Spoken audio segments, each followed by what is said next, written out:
Salvatore Gonzalez di Rosolini in recupero nella terza giornata del campionato di eccellenza siciliana. La Virtus Ispica ospitava la Ionica, reduce dal pari interno per 2-2 contro il Mascalucia. San Pio X è stata affermazione invece per la compagine aretusea, espugnando il Montipodi di Catania nell'ultimo turno per 3-1. A dirigere l'incontro il signor Tommaso Alberto Vazzano e la sezione di Catania, coadiuvato da Franz Joseph Grasso e Andrea Triolo di Acireale. Grazie alle nostre grafiche in sottopancia abbiamo scoperto i 22 protagonisti di questa sfida. Grazie alle immagini invece di Alessandro Bellani ci siamo pronti a raccontarvi del film. Formazione di mister Filoramo in casacca rossa con inserti gialli, che si schiera con un 4-3-3 in campo. Primo possesso gestito dalla Virtus Ispica, parte subito a razzo però la Ionica col corner da destra per l'incornata di Esposito. Alza con i guantoni però incatasciato ancora Ionica poco più tardi, e Gagliardo che si insinua in area di rigore. Il tiro cross viene neutralizzato ancora una volta da Incatasciato. Qui invece reclama un calcio di rigore la compagine Santa Teresina per questo atterramento di Esposito. Non c'è nulla per il direttore Vazzano, anzi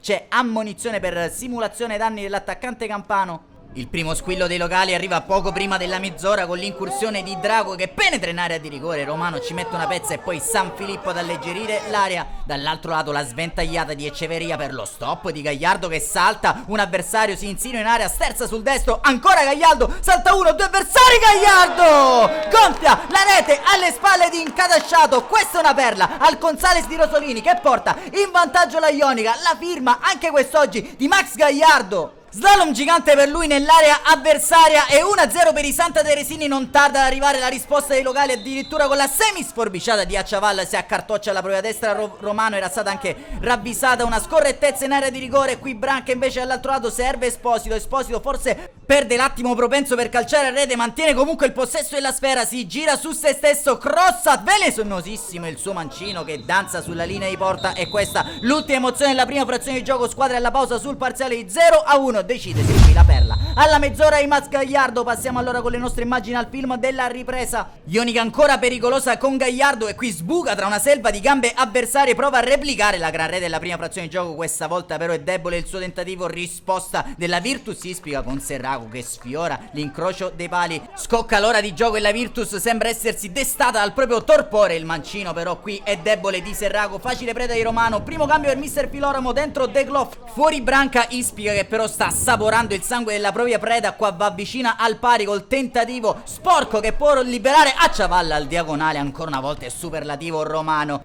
Equilibrio ritrovato al Gonzalez con la zampata di Rodriguez, favorito dalla torre aerea del compagno di squadra Drago. Riequilibrato il parziale al Gonzalez di Rosolini proprio allo scadere, la firma di Rodriguez. Qui nulla poteva Romano nell'occasione. Vengono vanificati gli sforzi nella Ionica da questa rete del calciatore argentino. Scampoli di gara nel finale anche per Corrado Laforgia che va a rilevare un incolore Usman Sowesi. Fa notare subito il numero 20 di mister Filoramo. Infatti intervento da Tergue sui danni di Butera, secondo giallo e primo cartellino rosso di questa sfida, sventolato dal signor Tommaso Alberto Vazzano al capitano della Virtus Ispica, che nonostante l'inferiorità numerica prova il forcing finale, azione convulsa, ci prova dal limite Romano, poi Acciavalla ancora a mettere dentro per Drago, ma ancora Romano si erge paladino della propria porta. Ultimo cambio con Saglimbeni che va a rilevare Gagliardo e triplice fischio del direttore di gara Vazzano. Pari e patta al Gonzalez di Rosolini, termina 1-1 Virtus Ispica. Ionica alla rete nel primo tempo di Max Gagliardo, risponde nella ripresa per i locali Rodriguez. Anche per quest'oggi, amici appassionati, è tutto, appuntamento alla prossima!